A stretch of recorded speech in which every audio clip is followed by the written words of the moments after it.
Sup, folks? It's your buddy Charles Barkley of FrogLogCrogDog. Today, we're opening up an altered starter. We have the Yzmir starter deck. Let's crack this open. Picked it up at Gencon. Real excited to put these to work. I think the game has a ton of potential.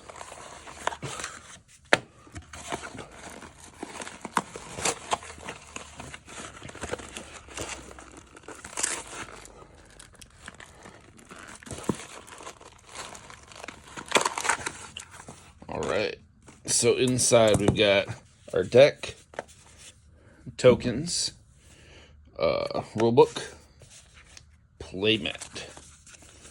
Playmat is super useful. I'm really glad they included these because the game has a little bit of a different setup, and I think it's very nice to have that handy. On the back, it's a little poster. Very cool. But yeah, cool playmat, handy to have around. Now let's crack into the deck, see what they included here.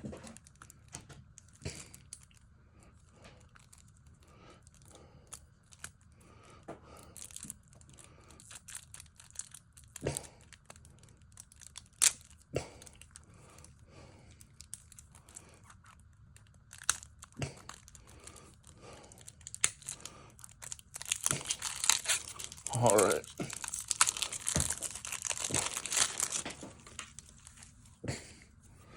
Got a new player card, reference point, reference card,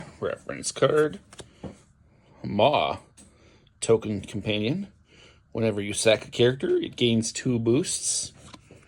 Ortis recruits, 1/1s. Brass bug token, Buddha token, foiler card, the map to play on. Alright, hero is Akisha and Taru. You can commit after you if you can activate this only if you are the first player. End your turn as if you'd played a card. You must still play cards later this day. Interesting. You get to just pass on commit. We've got Kraken's Wrath, which is a 5-cost spell with fleeting. Send up to reserve up to 3 target cards with a total hand cost of 5 or less. Very, very powerful. Big board wipe for the opponent. Got Banishing Gate. It's a 4-cost spell with fleeting. Discard target character or permanent. So just a nice expensive destructive card. Got 3 copies of that. Spycraft. It's a 2-cost spell with fleeting. Sabotage, then resupply. So you can discard 1 card from their reserve and put the top of your deck into your reserve. Very efficient. 3 copies of that. Alright, we got 3 copies of Off You Go. It's a 2-cost from hand, 4 from reserve. Send to reserve target character with a hand cost of 3 or less. Very nice. 2 copies of Sakara Brew. 7 cost from hand, 4 from reserve, 4/4/4.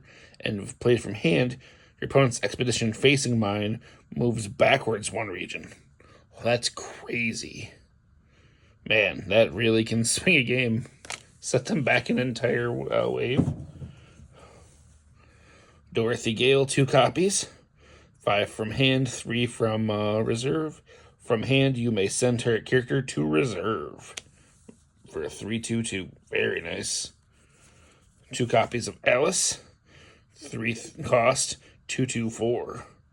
And you can discard it from reserve to do the after you effect of passing your turn. I've got 2 copies of Katagirian Alchemist. It's a 3-cost from hand, 1 from reserve, 1/1/1. And if it's played from hand, it gets 2 boosts. So it's a 3/3/3. Interesting.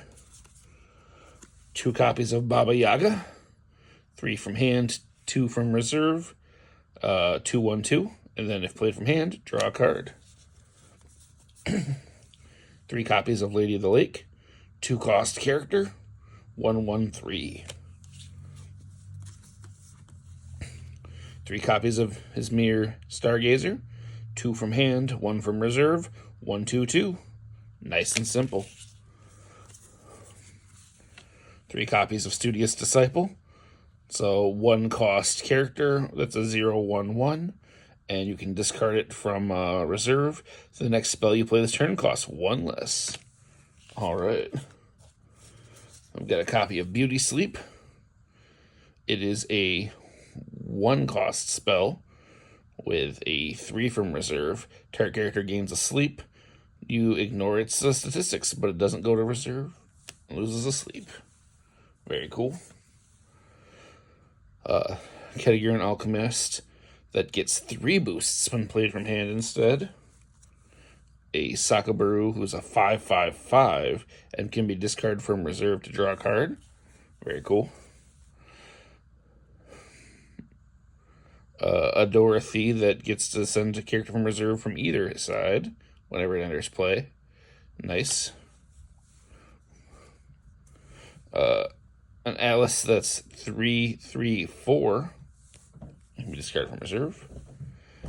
Baba Yaga that's a 3/2/2. A Tooth Fairy. It's a 2-cost from hand, 1 from reserve, 1/1/1 with Sabotage from hand. And a Monolith Archivist. It's a 2-cost, either way, 3/3/3 with Defender. Your expedition can't advance during dusk. Very interesting. All right. So it looks like Yzmir plays a lot of big spells, a lot of big effects, and then has a lot of manipulation cards. Very interesting. They definitely don't have any real early game aggression, but mid to late game, they have a lot going on. Very interesting. Cool deck. Happy to try it out. We'll see what I think. Thanks for watching. Hope you enjoyed. Have a wonderful day.